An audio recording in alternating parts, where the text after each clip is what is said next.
你们考得怎么样？昨天的考试你们考得怎么样？这次考试不仅题多，而且还很难，我都没写完。尽管我都写完了，可是我觉得考得不好。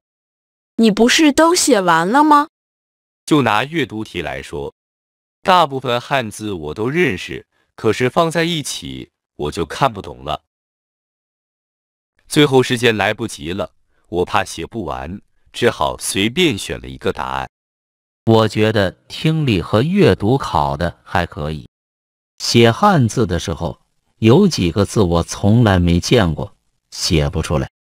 做阅读的时候，有个词语我明明学过，就是突然想不起来了，急死我了。我以为只有我考得不好呢。